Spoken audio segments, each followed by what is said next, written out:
Hola a todos y todas, soy Renzo Ricci, gerente general de Prime FP, y les doy la bienvenida a un nuevo episodio de Un Café con Prime FP, nuestro espacio para la discusión de temas de liderazgo, management y coyuntura empresarial. Nos acompaña en esta ocasión Andrea de la Piedra, CEO y cofundadora de Adecuales, con quien conversaremos sobre brechas de género en el sector empresarial y cómo las empresas pueden construir una cultura organizacional más inclusiva y con más equidad. Bienvenida, Andrea, y muchas gracias por darte el tiempo para tomar un café con Prime FP. Muchas gracias, Renzo, por la invitación y muy contenta de estar acá con todo el equipo de Prima FP, disfrutando el cafecito que me mandaron y muy contenta de conversar. Buenísimo, gracias de verdad. Si te parece, vamos con algunas preguntas. Claro que sí. Buenísimo. Mira, en los últimos años el entorno empresarial ha empezado a tomar un rol activo en el impulso de prácticas de equidad de género. ¿Qué tan importante es ir midiendo el impacto que tienen estas iniciativas? Mira, yo creo que lo que no se mide no se gestiona. Eso es algo que desde que empezamos a Adecuales hace 8 años lo empezamos a decir y además generamos herramientas para ver cómo medirlo. La equidad de género, al igual que cuando trabajamos cualquier tipo de iniciativa que tiene indicadores, que tiene un impacto, necesita ser medida, ¿no? Desde cómo trazamos el talento y cómo vemos quizás en qué momento es que se puede ver una menor presencia de mujeres, por ejemplo, que eso es algo que vemos que ocurre en casi todas las empresas, ¿no? En la medida que vamos ascendiendo hay una menor representación de mujeres, pero también ocurre que en algunos sectores tampoco hay mujeres en las plantas, en algunos casos quizás en áreas de ventas. Entonces, hay que monitorear y medir para ver qué está pasando. Y la situación no es igual para cada empresa. Entonces, la medición es clave. Y en esa línea, Adecuales, como te decía, un poco empezó en el 2014, cuando no se hablaba tanto de equidad de género. De hecho, yo me acuerdo empezar a reunirme con algunas empresas y quizás lo primero que pensaban es cuántas mujeres hay en mi directorio, cuántas mujeres hay en mi comité de gerencia, pero era muy inicial. Entonces vimos la necesidad de crear una herramienta que permita medir cómo se gestiona la equidad de género. Desde no solamente los indicadores, que son muy importantes, de representación, sino también los indicadores vinculados a la cultura, los de proceso, en los procesos de selección, cómo empezamos a medir la representación desde la entrada de los, de los currículums que recibimos, luego a lo largo del proceso, cómo monitoreamos qué va pasando. Entonces, cuando empezamos a ver y crear el ranking PAR, vimos que muchas de las cosas para trabajar en equidad de género son medibles. Uno puede medir si tiene una política de equidad o diversidad o no. Uno puede medir si tiene una política de prevención del acoso y ver incluso qué pasa con las denuncias, ¿no? Esto también es otro tema. Muchas veces las empresas creen que no tener denuncias hace que estemos bien y que entonces no estén ocurriendo situaciones de acoso, cuando al contrario, las denuncias nos demuestran que algo más bien que primero que se conoce el tema, que se conoce el canal de denuncia. Entonces, todas estas variables son medibles. Entonces, nuevamente, lo que no se mide no se gestiona y cómo hay cuáles. Cuando empezamos el ranking PAR, esta medición anual gratuita que hacemos, lo que nos permitió fue eso, empezar a generar también data país y luego data región, de cómo estamos, cómo seguimos avanzando y cómo podemos seguir rompiendo los diferentes sesgos, estereotipos y diferentes techos de cristal y otro tipo de barreras que encontramos para trabajar este tema. Y no solo puedes medir, sino también trazarse una aspiración, ¿no? Para ir evolucionando, ¿no? Totalmente. De hecho, una de las cosas que también preguntamos y vemos es si existen metas sobre este tema, ¿no? Hay Claro, empresas que tienen una muy baja representación. Entonces, ¿cuál es tu meta? ¿A dónde quieres llegar? Y cada claro. vez vemos más organizaciones que se plantean esas metas y que van periódicamente trabajándolas. O sea, finalmente trabajar este tema requiere indicadores, presupuesto, planes de acción y monitorear el cumplimiento de esas metas. Clarísimo, clarísimo. Y dime, con tu experiencia de casi una década al frente de Adecuales, ¿cuáles son los sesgos inconscientes más comunes en las empresas peruanas al momento de buscar talento y qué acciones permitirían mitigar estas situaciones?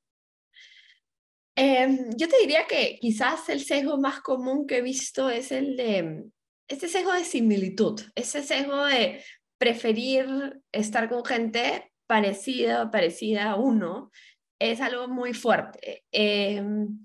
Ha sido muy difícil cuando nosotros empezamos ese trabajo, incluso día a día con nuevas empresas. quizás la tendencia más común en los procesos de selección suele ser la búsqueda de perfiles con ciertas características y la dificultad de romper la caja de esas características. Algo muy fuerte es, por ejemplo, el tema de universidades. La dificultad que a veces hay que salir de ciertas universidades, que también implica diversificar, buscar diversos perfiles, ¿no? Entonces, este sesgo de similitud, yo te digo que es algo que he visto mucho. Sin embargo, también en el tiempo, cuando las empresas han tomado y las personas hemos tomado conciencia de que existen sesgos. Los sesgos, creo que es importante definir que nadie se cura del sesgo inconsciente. No es como que mañana me levanté y ya no tengo sesgos, sino es cómo implemento mecanismos para que el proceso ayude a que mis sesgos no marquen la pauta.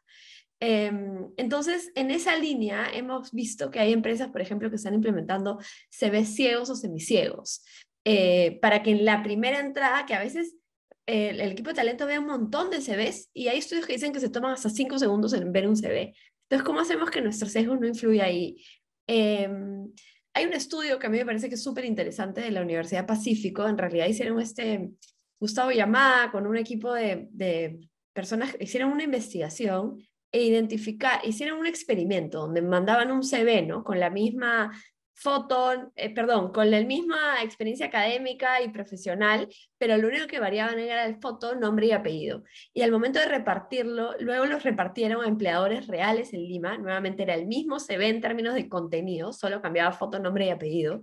Vieron que el grupo con más llamadas eran los hombres con apellidos de origen compuesto o internacional, y el grupo con menos llamadas eran las mujeres con apellido de origen andino. Entonces ahí vemos cómo empieza también niveles de discriminación, que esto creo que es otra variable, respondiendo a tu pregunta, que ocurre muy fuerte, ¿no? No solamente discriminación por género, sino discriminación por origen étnico-racial. Entonces hay muchos factores y creo que siempre es importante, primero, tomar conciencia de que tenemos estos sesgos, de que existe discriminación y luego implementar estos mecanismos. Uno puede ser ciegos. Hemos visto empresas que implementan listas de preguntas prohibidas, preguntas que no debería hacer, porque al final del día, por ejemplo, preguntarle a una persona si tiene hijos o no tiene hijos, no me dice si es más o menos competente para el puesto. Claro. Revisar también en los procesos de evaluación, ¿no? Cómo al momento de yo evaluar impactan mis sesgos y cómo eso puede hacer que reste oportunidades. Entonces, al momento de desmenuzar estos procesos, identificar que podemos cambiar algunas cosas, es que se puede generar procesos más inclusivos. Y ese es un poco el trabajo que venimos haciendo. Gracias. Y en el impulso de prácticas de equidad de género y diversidad, ¿cuán importante es desplegar estas iniciativas desde la cultura organizacional?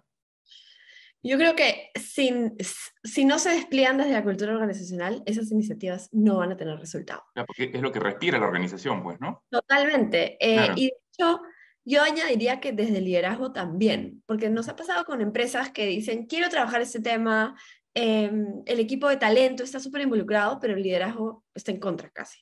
Entonces, si es que esto no forma una parte estratégica de la empresa y por ende que se interiorice en la cultura, probablemente no vamos a ver avances.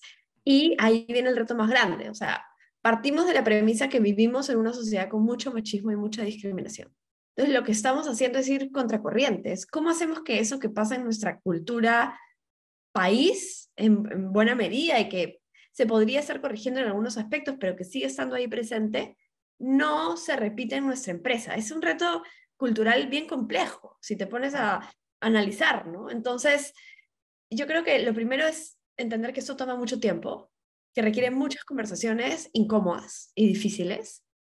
No se trata tampoco de señalar, yo creo que es bien importante entender que estamos en un proceso de aprendizaje. Hay códigos del pasado, cosas que quizás nos daba risa en el pasado que ahora decimos, oye, ¿cómo yo puedo haber dicho esto? ¿Me puedo? Entonces, creo que no hay que señalar de una forma, pero sí aprender en conjunto y darnos cuenta que estamos desaprendiendo cosas que nos han enseñado todo el tiempo. Creo que la parte estructural también es bien importante, ¿no? O sea, la política, los procesos. Hay empresas que pueden tener una cultura muy adecuada, pero si no tienen las políticas y los procesos, cambian los liderazgos y eso se puede perder muy fácilmente. Entonces yo diría que va de la mano mucho lo cultural, que es el día a día, las capacitaciones, las conversaciones, las comunicaciones, el pasillo en estas cosas.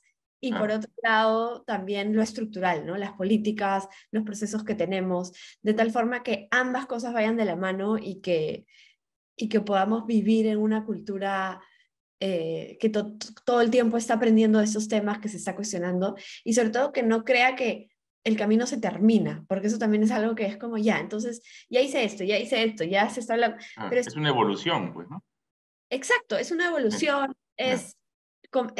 es algo que se tiene que mantener vivo todo el tiempo y que todo el rato tenemos que estar cuestionando. Cuando creemos que ya estamos ahí, no, todavía hay temas por trabajar, todavía hay sesgos que pueda haber, y creo que también hay que tener esa mirada no tanto al corto plazo, sino al largo plazo, ¿no? Y según un estudio de Adecuales del 2021, las empresas que implementan acciones de equidad de género tenían cerca del 25% más de retorno sobre sus activos. ¿Puedes contarnos un poco más sobre estos resultados y el impacto financiero positivo en las compañías?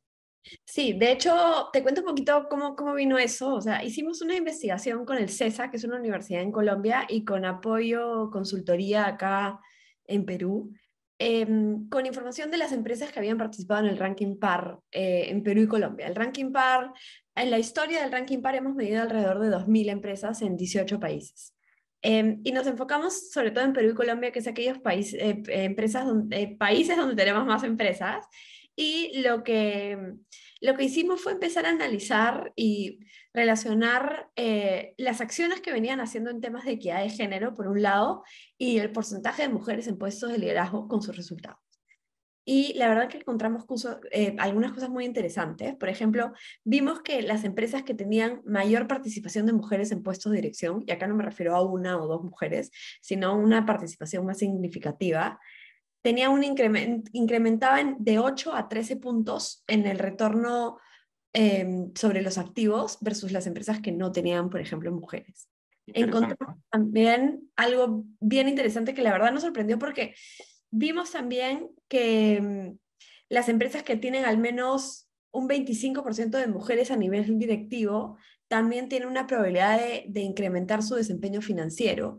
Y esto va muy de la mano con estudios que se han hecho, sobre todo yo diría en Estados Unidos, que nos muestra que cuando se empieza a trabajar en temas de equidad de género y diversidad, hay un impacto no solamente en clima y cultura, que es súper importante, y yo diría en la parte social y de desarrollo de los países, sino también en el impacto que tiene en el negocio, ¿no?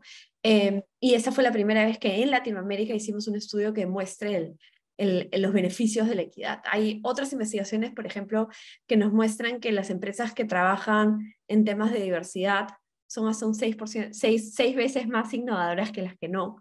Entonces hay impacto en temas de cultura, hay impacto en temas financieros, hay impacto en temas de innovación, y creo que además el nivel de pertenencia, ¿no? Hay muchas investigaciones e incluso en conversaciones ya con personas que trabajan en empresas que vienen trabajando esto hace mucho, el nivel de sentido de pertenencia y de que la empresa siga un propósito es muy alta. Y como sabemos, hoy por hoy, sobre todo en las nuevas generaciones de millennials, centennials, el sentido de propósito es importante, ¿no? Que no sea solamente ventas de bienes o servicios, sino cómo el trabajo que hace mi empresa responde a un propósito más grande. Y creo que cuando las empresas también se comprometen sobre esta causa, no solamente a nivel interno, sino incluso en toda tu cadena de valor, ¿no? El impacto que puedes tener en tus clientes, en tus proveedores, en general, en las comunicaciones que haces, puede ser altísimo. Entonces el propósito también está muy alineado con esto. Muy claro, de verdad. Bueno, muchas gracias, Andrea, por habernos acompañado en este nuevo capítulo, y también agradezco a quienes han quedado conectados hasta el final. Recuerden que pueden encontrar todos nuestros episodios en el canal de YouTube de Prima FP, así que los invito a navegar por ahí. Mi nombre es Renzo Ricci y nos reencontramos pronto en una nueva edición de Un Café con Prima FP. Muchas gracias. Muchas gracias, Renzo, por la invitación.